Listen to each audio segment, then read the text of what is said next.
Hampir 80 tahun telah berlalu sejak api melahap kota Bandung. Sebagian Bandung, Jawa Barat, pernah dikorbankan dengan sengaja oleh rakyatnya sendiri.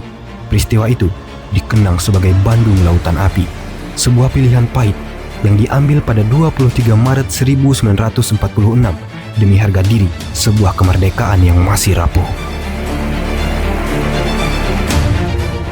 Api telah lama padam, bangunan telah berdiri kembali. Tetapi pernyataan itu tetap menggantung di udara sejarah. Apakah semangat Bandung Lautan Api masih hidup di masa kini?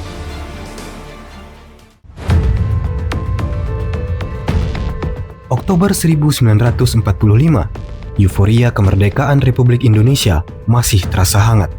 Namun, di Bandung, kemerdekaan itu diuji. Dua pejuang, Muljono dan Endang Karmas, memanjat atap Bang Denis dan merobek bendera Belanda. Warna biru dicabik, menyisakan merah dan putih. Tindakan itu sederhana, tetapi maknanya menggelegar. Indonesia tidak akan kembali tunduk. Sejak saat itu, gelora perlawanan membara. Bagi rakyat, mati lebih mulia daripada kembali dijajah.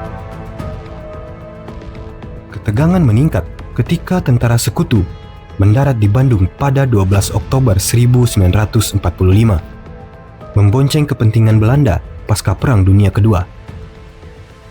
Di bawah komando Brigadir Jenderal MacDonald dari Divisi ke-23 Hindia Inggris, sekitar 2.000 pasukan memasuki kota. Tujuan resmi mereka adalah membebaskan dan memulangkan APWI. Namun, seperti dicatat sejarawan Universitas Pajajaran, Nina Herlina Lubis, dalam tulisannya, Siapa Peduli Bandung Lautan Api, niat itu tidak pernah benar-benar netral. APWI adalah tawanan militer Belanda dan interniran yang sebelumnya ditahan Jepang. Di Bandung saja terdapat 13 camp dengan lokasi lain di Cimahi, Cicalengka, Sukabumi, Cirebon, Bogor, Tangerang, dan Jakarta. Dalam praktiknya, sekutu justru berpihak pada Belanda. Bentrokan antara sekutu Belanda dan tentara serta warga Indonesia tak terelakkan. MacDonald lalu mengeluarkan 4 butir ultimatum yang menggentarkan nyali rakyat. Yang pertama, siapapun orang Indonesia yang membawa senjata akan ditembak. Yang kedua, siapapun yang berada di sekitar rintangan jalan akan ditembak.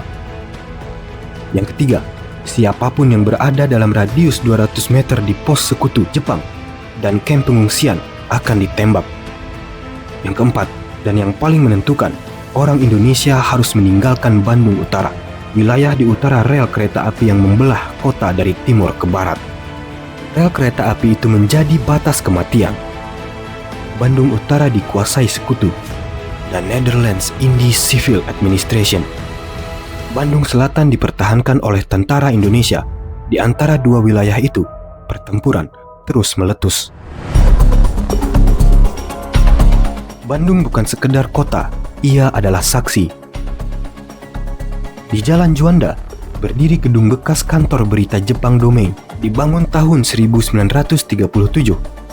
Kini menjadi kantor Bank BTPN. Dari bangunan itulah teks proklamasi disiarkan ke khalayak luas pada 17 Agustus 1945. Di seberang alun-alun kota Bandung, dahulu berdiri gedung Nederlands Indische Levensverzekerings en Livrente Maatschappij. Gedung ini menjadi markas Resimen 8 Tentara Keamanan Rakyat yang dipimpin Letnan Kolonel Omon Abdurrahman sejak Oktober 1945. Saat Perintah Bumi Hangus dijalankan, gedung NILLMIJ menjadi salah satu yang pertama dibakar. Di rumah Jalan Simpang 5, nomor 7, keputusan paling berat diambil. Bandung harus dibumi hanguskan. Di SD Dewi Sartika, Jalan Oto Iskandar Dinata, Kau Taman Istri, berdiri dapur umum yang dikelola Laskar Wanita. Para pemudi ini memasak, merawat korban, bahkan mengangkat senjata. Mereka menghadapi tentara Gurkha, pasukan Inggris dari India yang ditakuti para pejuang. Di Jalan Dewi Sartika, Kolonel A.H. Nasution, Panglima Divisi 3 Siliwangi, mengambil keputusan pahit, mematuhi pemerintah pusat dengan meninggalkan Bandung. Tetapi tidak menyerahkan kota itu bulat-bulat. Bandung Selatan harus dibakar.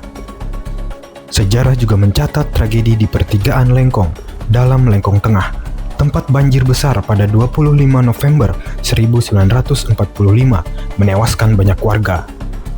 Kentongan tanda bencana disalahartikan sekutu sebagai tanda pertempuran. Serangan pun terjadi di Jalan Jembatan Baru, kawasan Lengkong, 2 Desember 1945. Pesawat pengobom Inggris menghujani bom, rumah dan gedung hancur. Puluhan warga sipil tewas. Di Jalan Asmi, SD Asmi menjadi markas pemuda sosialisasi Indonesia dan Barisan Rakyat Indonesia. Saat perintah Bumi Hangus datang, para pejuang saling bertukar senjata sebelum meninggalkan gedung itu untuk mengungsi.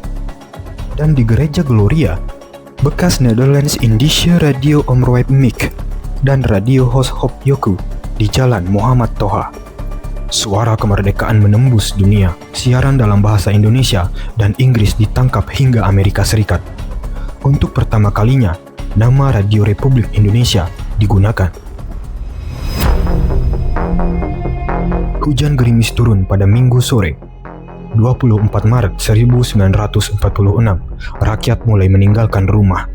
Ada yang menggendong bayi, ada yang menjinjing koper sambil membawa ayam sisa hidup yang bisa diselamatkan. Pukul 21, Bumi Hangus dimulai. Peledakan pertama terjadi di Bank Rakyat, disusul bangunan lain. Api menyebar ke Cicadas, Pancewi, Braga, dan Tagalega. Pejuang membakar markas mereka sendiri, rakyat membakar rumah mereka sendiri.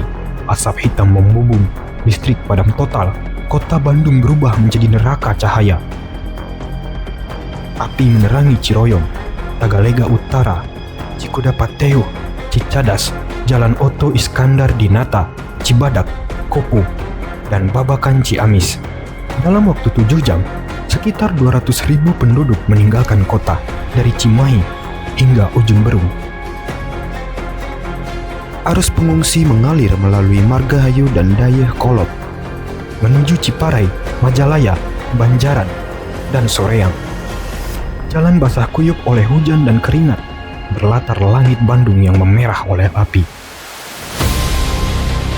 Pengorbanan itu tidak sia-sia.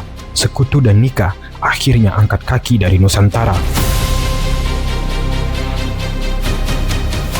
Indonesia tetap merdeka.